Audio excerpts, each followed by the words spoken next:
Hi, everyone. So, in light of the technical difficulties we had earlier this week, we decided to do our Zoom call interview with Yolanda instead, so that you guys still get the chance to hear about what she has to say about her work and about Fama in general, without any of the hiccups that we seem to have had earlier. So, Yolanda, how are you doing? Good afternoon. Hi there, I'm doing great. Mario, how are you?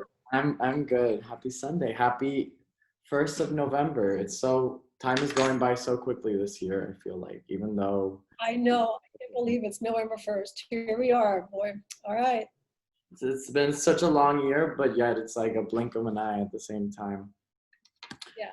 So let's go ahead and get started with the questions.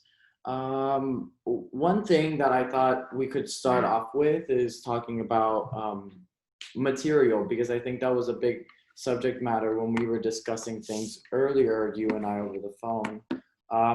What I found with the majority of the members of FAMA um, was that a lot of them have worked extensively with fabric and textiles in a lot of different capacities. However, the majority of your work is oil on canvas. So, do you want to just give everyone a little bit of background on how it was going into a new medium, what your experience was, and so on and so forth? Okay. Yes, I'm a painter primarily, but I really do enjoy working with fabric and with textiles. And for a while now, I've been working in this particular art form known as bojaki, which is an ancient Korean art form. And basically, what defines bojaki from other textiles in other parts of the world is that the stitching method creates linear elements that are similar, if you would, to painters like Pierre Mondrian or Richard Diebenkorn or even a Frank Lloyd Wright window. So that's what you see. I don't know if the viewers will have an image of what the work is like, but anyway, so that's the history of bojaki, and it was started by what they say is like nameless, unknown women who were gathering leftover fabric to really upcycle them in a way, recycle them and create bags for storing grain and all those kinds of things, and also for bearing gifts. And so the folk myth was also that these wrapping fabrics would provide goodwill and good fortune if a gift were wrapped in them. But the other interesting thing about it is that after many centuries, the nobility started making these types of textiles, but they made them out of silk instead of poor, impoverished fabric. And so now that's really the lineage in a way that I'm following. I don't know if I've told you more than you need to know. No, but I think it's really interesting the use of material and the technique that you're employing with regards to this piece. Because of the fact that Fama as an organization is so internationally focused, it's women from a multitude of different countries, but mainly focused in like a Western context and in an American, and when I say American, I mean American continents context. But what Right, your book does right, is that it adds a whole other layer. Is that it talks about womanhood and that experience from an Eastern context, which is really fascinating how that has blended into this exhibition that is really talking about something that is so national. It's within the U.S. Um, Another thing I wanted to talk about with regards to your yeah. oh yes, sorry. No, no, go ahead. It's just you were coming in and out, so go ahead. Sorry, this Wi-Fi, man, is so difficult. Um, so I wanted to talk a little bit more about the material and how it kind of, even though it's a departure in some ways from your previous work, um, it still is very much a piece by Yolanda Sanchez. So, you know, in the way that it uses color, in the way that it uses light. Can you talk about what your approach was in terms of like how you wanted to create the pieces and I think it's cut out. Can you see me still? I'm gonna pause this. Yeah, I lost you there. Oh man, let me pause. So I was wondering if you could talk a little bit about how textile art um, relates to the suffrage movement within the US. Well, absolutely. Well, textiles have been used historically for certain types of movements. For, you know, if you think of the AIDS quilts and anti-Vietnam movements and the feminist movements, and but in this case, of also with the women from the suffrage movement, and Alice Paul was one of the founders. Every time there was a state ratified, she would sew a star onto the national suffrage movement flag.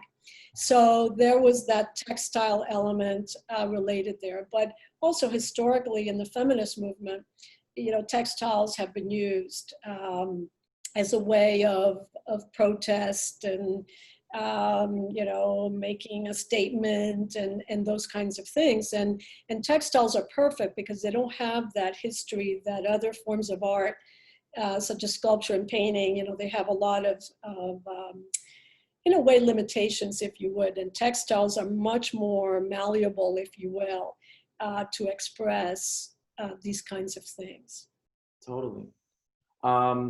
I want to talk about another thing with regards to your piece, which is the fact that I found it really interesting that your piece kind of departed from a lot of the other works within this exhibition, and that I think it had a greater celebration of femininity in the context of feminism. You know, we've seen a lot in the history of feminism, a need or a demand based on societal norms to kind of subvert your own femininity.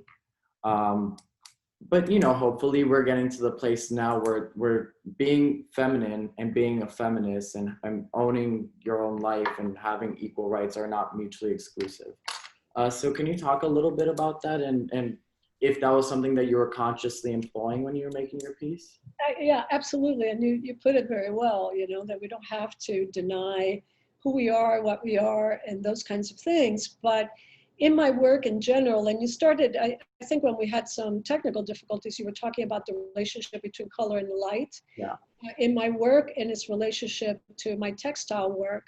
And that's very much the relationship between the two, even though the forms are very different. But another element that relates the two types of work is a joyousness to it. And really that's what I wanted to impart with this textile work. And specifically, I titled it My Body is a Fiesta, because it was really about celebration of rhythm and dance. And it really was inspired by these maxims by this Uruguayan poet and writer named Eduardo Galeano. And he was making a statement in a way to celebrate the body, because, you know, the church, sorry, the church said the body's a sin, and science just wanted to, you know, study the body and whatnot. And so he wants to celebrate the body. And that's what I wanted to do, to celebrate the body. Sorry, I was losing my voice there for a minute. So yes, absolutely. It was the body, femininity, dance, and in a way, a celebration, and a celebration of the movement, and really how far we've come. Although an element of the piece that's hard to decipher perhaps in a photograph is that there's some elements that are unfinished in the piece to reflect the fact that the movement still has a ways to go. And we see that right now where there's voter suppression, in the courts even. And of course, we have this presidential election coming up, which we're not going to go there now. But anyway, so yes, all of the above. But your point was well taken. And I think that's one of the really cool things about almost all of these pieces is that they're a celebration of 100 years and the progress we've made, but they're also a reminder of how much more progress needs to be enacted throughout the coming years, and all the other things that need to change that may not be necessarily blatant signs of progress, like the 19th Amendment and the right to vote, or any other specific law that is a huge deal. But things that are affecting people on a day-to-day life and that may seem minimal, but really are equally important. Absolutely. Absolutely. Yes. Yes. I really, if I could say something, I think that the exhibition was so timely, really. I felt that it was so timely. And something that we talked about before was the fact that there are 11 nationalities reflected in the exhibition, which is amazing. I mean, it's definitely a reflection of our South Florida community, but it's also a reflection of just the heterogeneity of our country, really. Definitely. And touching on that heterogeneity, we definitely see a intercultural appreciation in your work. You talk about the Uruguayan poet from which you derive the title, the Korean style of textile making from which you create this body of work. Do you often draw inspiration from different parts of the world, and how does that take shape in your creative process? Yeah, I absolutely do draw from all kinds of cultures, and I love to travel. And it's really hard to articulate, there's no real one-to-one relationship. And if, for instance, if I'm looking at African art and I collect African masks into the work, but specifically, that I could identify, but it's there. It's there because it's all a part of me. And I think it's so important to look at other art forms. And we know that in modernist works of the 20th century, such as Picasso and Matisse, and many of those artists were drawing from these other cultures. Gauguin is another one if we're talking way back. But even more so, I think many artists these days in the 21st century are drawing from other cultures, and also drawing from their own culture, where that their own culture is manifested in their work. But it's very much a part of who I am, Mario. Absolutely, yes, it's so important. Touching on that subject of timeliness, I think in the context of the world we live in today, things are so globalized, information is so exchangeable, and culture bleeds so easily between different countries because the limitations of scope and distance are almost irrelevant when it comes to the way that we consume culture. I think this is like a very indicative example of that, producing work that picks from different parts of the world as well, just as other artists and other exhibitions will continue to do so. And to make it your own, to somehow make it your own. Absolutely, yeah. So I wanted to talk a little bit more about Fama. Can you tell me about your experience joining the group, how you became a member of Fama, and what being part of a women-led organization means to you? Oh, it's so important. And I'm so excited that this organization is now in existence in Miami. And it's a wonderful opportunity to thank Melanie, who's I don't want to even try to pronounce her last name, but you could say it for me, director and founder of CAMP.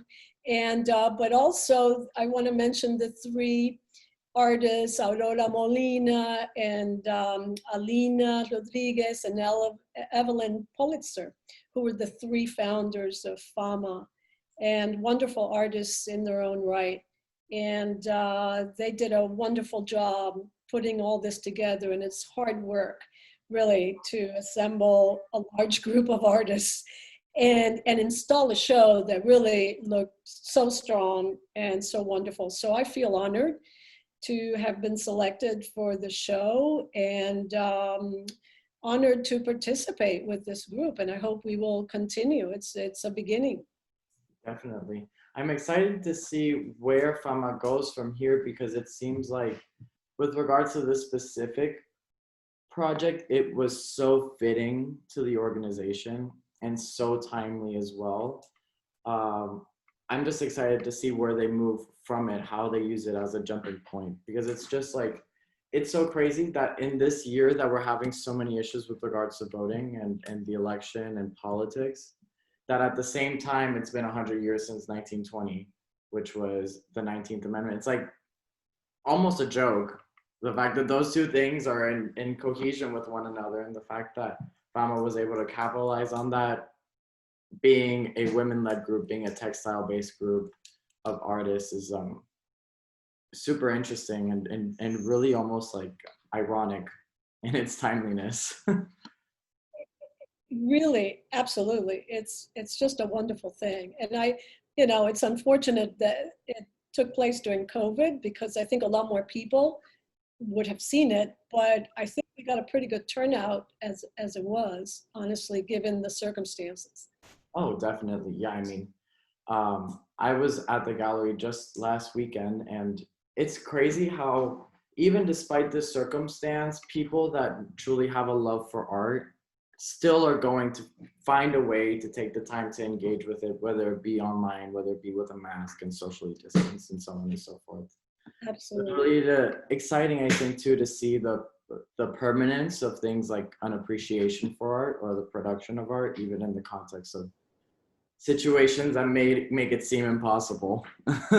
Yeah, but we need it. We need art. And that's another reason why my work is joyful. I feel we need that. There's enough going on in the world that is dysphoric, that is sad, or it's angry, whatever it is. And so it really is my purpose to create more joy in the world. That's a very, I guess, idiosyncratic personal perspective for myself. But yeah, we really, especially during these times, we really need art to elevate our spirits Definitely. and give us hope. Talking, of course, and talking a little bit more about your work and what inspires you to produce artwork. I know that you're also an educator and a professor. Can you talk a little bit about how your role in that capacity bleeds into your work as an artist, and how they mesh together in some ways? Well, I get a lot of inspiration from working with students. I really love it. And it's a dynamic relationship. I'm offering to them, and I see it in a way when you're teaching. I see it as a social service, as a way, because you're inspiring students, you're helping them develop their own voices, and really inspiration for my work as well. And again, indirectly, it's more about relationship and hope and really creativity, because when you're working with students and you see their creative efforts, it stimulates my creative efforts and vice versa. It's really a give and take relationship. Of course. Yeah, I totally agree. And I think that's one of the elements of Fama that is also really interesting, the fact that so many of its members are also educators. And I think also just being an artist in a lot of ways makes you implicitly an educator, because I was talking about this just the other day with Shelley. The production of artwork, whether you're talking about your own perspective on a certain topic or politics or your emotions or whatever, your piece in particular talks about culture, and it's like such a celebration not only of womanhood but of this like culture that other people are not really exposed to in this part of the world. Um, Right. so it's almost like twofold. You're educating people in art, but you're also creating art that educates people. Yeah, right on. Absolutely. Yeah, I agree. I agree. And, you know, I think the success of any artistic work is really whether it causes you to think or react in some way, you know, and so therein lies the education. You know, I mean, it could be very specific about, like you were saying, about a particular culture, about a movement in this case, or it could be about an emotion or what have you, but it's all exactly as you said, it's really an education. Of, Yeah. of course, definitely. So I think for now, that's all the questions we have for today. I want to thank you again for taking the time to speak with us. I know we've had so many technical difficulties, but I think we finally were able to have our conversation, and I think it went really, really well. So thanks again, Yolanda, for your time and for giving us your insight. Yeah, no, and Mario, thank you so much. You're a real trooper, and I thought your questions were really great and so incisive. And again, an opportunity to thank the founders of FAMA and Melanie and all those that helped to put this together, the camp staff. And so it's really a great thing. Thank you so much. Yes. I hope we'll see each other at some point in the Uh, future. Hopefully, yeah, when all this COVID stuff ends, things we can meet up as groups again and not have to worry about getting sick. Okay. Thank you again. We'll Thanks, see you. Yolanda. We'll see you. Okay, bye. Bye. Bye.